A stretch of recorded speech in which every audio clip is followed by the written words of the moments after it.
유다 왕 아사랴 제39년에 가디의 아들 므나헴이 이스라엘 왕이 되어 사마리아에서 10년간 다스리며 여호와 보시기에 악을 행하여 이스라엘로 범죄하게 한 느밧의 아들 여로보암의 죄에서 평생 떠나지 아니하였더라. 아수르 왕 불이 와서 그 땅을 치려하매 므나헴이 은 1000달란트를 불에게 주어서 그로 자기를 도와주게 하므로 나라를 자기 손에 굳게 세우고자 하여 그 은을 이스라엘 모든 큰 부자에게서 강탈하여 각 사람에게 은 50세겔씩 내게 하여 아수르 왕에게 주었더니 이에 아수르 왕이 되돌아가 그 땅에 머물지 아니하였더라. 므나헴의 남은 사적과 그가 행한 모든 일은 이스라엘 왕 역대지략에 기록되지 아니하였느냐. 므나헴이 그의 조상들과 함께 자고 그의 아들 부가히야가 대신하여 왕이 되니라. 아멘.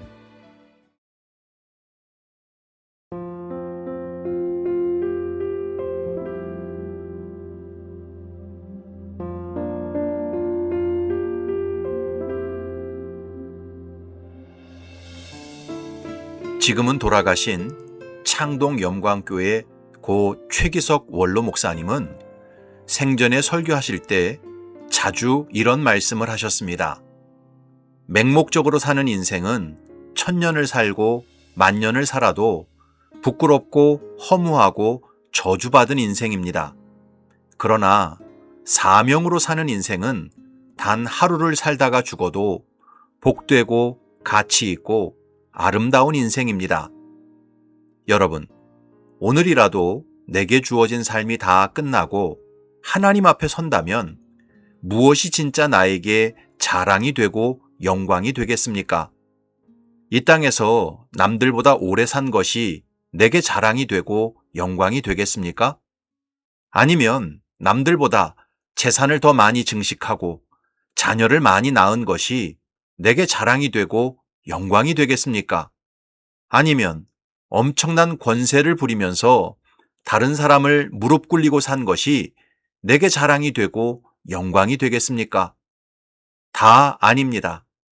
오늘이라도 하나님 앞에 섰을 때 내게 자랑이 되고 영광이 되는 것은 생명의 주인이신 하나님의 뜻을 밝히 알고 그 뜻대로 산 것만이 자랑이 되고 영광이 됩니다. 하나님께서 내게 맡기신 사명을 깨닫고 그 사명에 충성한 삶만이 내게 가장 큰 자랑이 되고 영광이 됩니다.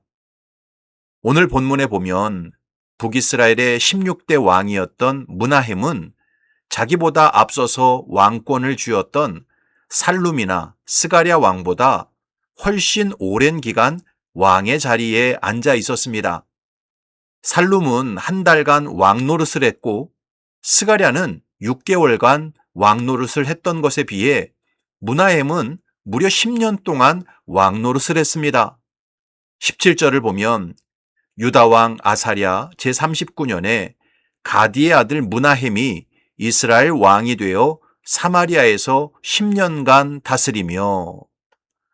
그렇다면 므나헴이 살룸이나 스가랴보다 훨씬 오랜 시간 장수했고 왕 노릇했기 때문에 더 가치 있고 복된 인생을 산 것일까요? 성경은 절대 그렇게 평가하지 않습니다. 18절을 보면 여호와 보시기에 악을 행하여 이스라엘로 범죄하게 한 느밧의 아들 여로보암의 죄에서 평생 떠나지 아니하였더라. 성경은 므나헴의 인생을 여호와 보시기에 악을 행했고 여로보암의 죄에서 평생 떠나지 아니하였더라고 평가합니다. 이런 평가는 살룸이나 스가랴에 대한 평가와 크게 다르지 않았습니다. 오히려 평생 떠나지 아니하였더라는 표현을 통해서 살룸이나 스가랴보다 더 많은 죄를 지었다고 평가합니다. 그러니까 므나헴은 이 세상에서 살룸이나 스가랴보다 더 오랜 세월 왕노릇하면서 잘 산 것처럼 보였지만 하나님 앞에서는 살룸이나 스가랴보다 훨씬 더 많은 죄를 지은 대역 죄인이었습니다. 그는 하나님 앞에서 더 혹독하게 심판받을 수밖에 없는 악인이었습니다. 여러분, 성경은 분명히 말씀합니다. 한 번 죽는 것은 사람에게 정해진 것이요. 그 후에는 심판이 있으리니 또 내가 크고 흰 보좌와 그 위에 앉으신 이를 보니 땅과 하늘이 그 앞에서 피하여 간데 없더라. 또 내가 보니 죽은 자들이 큰 자나 작은 자나 그 보좌 앞에 서 있는데 책들이 펴 있고 또 다른 책이 펴졌으니 곧 생명책이라. 죽은 자들이 자기 행위를 따라 책들에 기록된 대로 심판을 받으니. 사람의 인생은 죽음으로 모든 것이 다 사라지고 없어지는 것이 결코 아닙니다. 사람이 죽으면 창조주 하나님 앞에서 그가 살아온 인생의 모든 장면이 다 드러나게 되고 말씀대로 심판을 받게 됩니다. 따라서 인생의 참된 성공은 이 땅에서 오래 사는 것도 아니고 출세하는 것도 아니고 온갖 쾌락을 즐기는 것도 아닙니다. 인생의 참된 성공은 하나님께서 내게 맡기신 사명을 발견하고 그 사명을 충실하게 감당하는 것입니다. 칼 막스라는 사람이 있었습니다.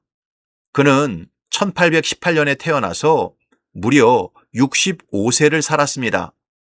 지금이야 65세가 오래 산 나이가 아니지만 지금으로부터 200년 전에는 65세가 매우 장수하는 나이였습니다.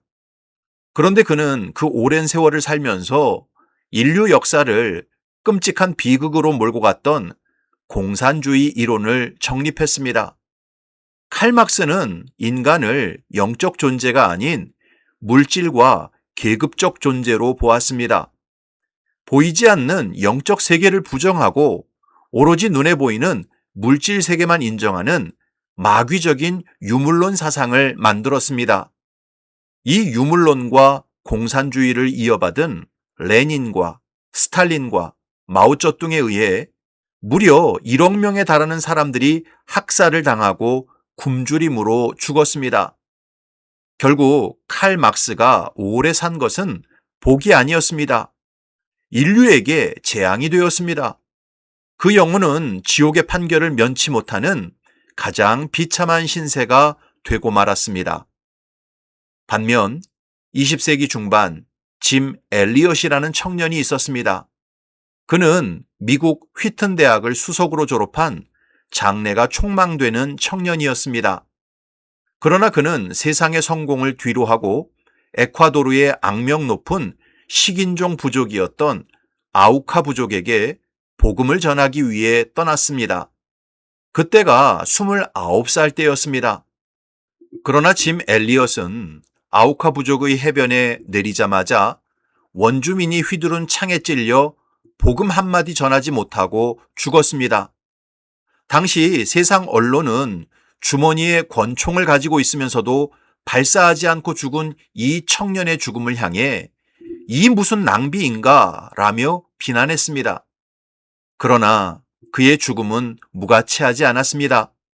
남편의 뜻을 이어받은 그의 아내 엘리자베스 엘리엇과 동료들이 다시 그 부족으로 들어갔고 결국 아우카 부족 전체가 예수 그리스도를 영접하는 기적이 일어났습니다. 그리고 짐 엘리엇을 찔러 죽였던 부족의 전사는 훗날 부족 교회의 목회자가 되었습니다. 여러분, 짐 엘리엇이 순교하기 전에 썼던 일기 속에는 이런 글이 남겨져 있었습니다. 영원한 것을 얻기 위해 영원하지 않은 것을 버리는 자는 결코 바보가 아니다. 짐 엘리엇은 누가 봐도 수재였고 젊었고 장래가 촉망되는 사람이었습니다. 그러나 하나님의 복음을 전하기 위해 29살의 젊은 나이로 아우카 부족에게 다가갔다가 죽임을 당했습니다. 세상은 그를 어리석다고 비난했지만 그의 순교의 피는 아우카 부족 전체를 예수 그리스도에게로 돌아오게 만드는 생명의 씨앗이 되었습니다. 사랑하는 성도 여러분, 사도 바울이 고린도전서 15장에서 이렇게 말씀했습니다. 만일 그리스도 안에서 우리가 바라는 것이 다만 이 세상의 삶뿐이면 모든 사람 가운데 우리가 더욱 불쌍한 자이리라. 만약 눈에 보이는 이 세상과 육신의 삶이 전부라면 오랜 시간 장수하면서 욕심을 따라 많은 것을 소유하고 쾌락을 즐기는 것이 최고로 성공한 삶일 것입니다. 그러나 이 세상은 하나님에 의해 창조되었고 하나님에 의해 운행되고 있으며 결국 하나님 앞에서 다 심판받게 될 것입니다. 따라서 짧게 살든 길게 살든 하나님께서 내게 맡기신 사명을 분명히 깨닫고 그 사명에 충성하는 삶이 영원토록 성공한 삶입니다. 바라기는 저와 여러분들이 가정에서나 교회에서나 이 나라에서 하나님께서 내게 맡기신 사명이 무엇인지 분명히 깨닫고 그 사명에 충성하시기 바랍니다. 하나님을 영화롭게 하고 사람을 유익하게 하며 사시기 바랍니다. 그래서 인생 다 살고 하나님 앞에 섰을 때 영원한 칭찬과 기업을 받는 참된 성공자가 되시기를 주님의 이름으로 축원합니다. 아멘.